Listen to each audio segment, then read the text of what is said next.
So I wanted to make a quick video about my recent experiences with Japanese gynecologists.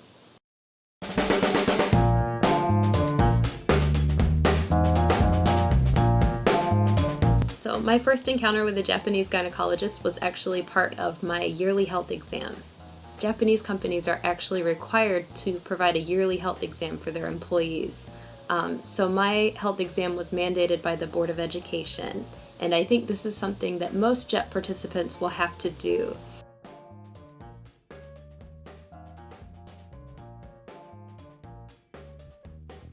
I was bused to my health exam with a bunch of other Board of Education employees, and at the clinic we all had to change into hospital gowns, and then we were called from room to room to just get a really thorough physical. They had a station to check your eyes, your hearing. We even had to bring stool samples that we had to collect at home in advance. They gave us a little stool sample collecting kit. And you could pay an extra, I think it was around $10 or 1,000 yen, add on a women's exam with a pelvic exam and a uterine cancer screening. So at my health check, when it was time for my women's exam, they led me into the room, and there was an area where I could get undressed. There was a basket for my clothes. So I got undressed from the waist down, and then they told me it was okay to go through the curtain and enter the examination room. And as I was going into the examination room, I kind of expected the same setup as we're used to in America, with, you know, the reclining chair with the stirrups and the doctor's equipment and everything. But instead, when I entered, what I saw was just the chair, and it was not reclined, it was upright. So it was a chair, and then behind the chair was just another wall of curtain, like a stage curtain almost. So I didn't quite know how things were going to go down at that time. So they told me, well, a voice behind the curtain told me I could sit in the chair, so I did. And what happens is the chair, it rotates and reclines so that your lower half is behind that stage curtain. So and what's behind that curtain is the doctors and the equipment and everything that you expect at a gynecologist. So basically, everything is happening behind the curtain, and you don't really know what's going on. You don't really see much. The doctor does address you a little bit. The doctor was really nice at my health check, and in English told me she was going to start my pap smear. But even with the warning, without seeing the tools like coming toward me, it kind of freaked me out. I definitely kind of like jumped and tensed up when she started the pap smear and my pelvic exam. Yeah, so that's how that went down. It's definitely a little different with that curtain there, and without the face-to-face interaction that I'm used to at a gynecological exam. At the health check, the doctor found what she thought felt like a myoma, a uterine myoma, or a uterine fibroid. So she actually referred me to a specifically gynecological clinic to get an ultrasound on this myoma. So on that second trip to a gynecologist's office, it was basically a fancier version of the same thing. It was a really nice clinic. One thing to note is that they did not take appointments. It was first come, first serve. We went around maybe an hour before closing, which supposedly was the best time to go for the shortest wait, and we waited about an hour. So at this gyno clinic, we met with the doctor before, and my supervisor went with me to translate, which was really nice of her. So we talked to the doctor in his little office area before a little bit and expressed our concerns. And then we went out in the waiting room again, and then when they called me in for my exam, same thing. A little curtained off area to take off your clothes, put them in the basket, and then they called me in to the exam room. And so I went in, and sure enough, there was just the chair, upright, stage curtain on my left, stage curtain on my right, and then a voice telling me to sit down in the chair.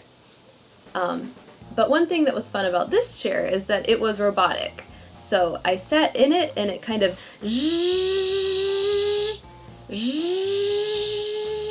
it lifted me, not only reclining, but it also lifted me up, and I reclined and it turned toward the curtain, and yeah, same thing. It stuck my entire lower half behind the stage curtain so that the doctor could do his thing and I wouldn't play really any part in it.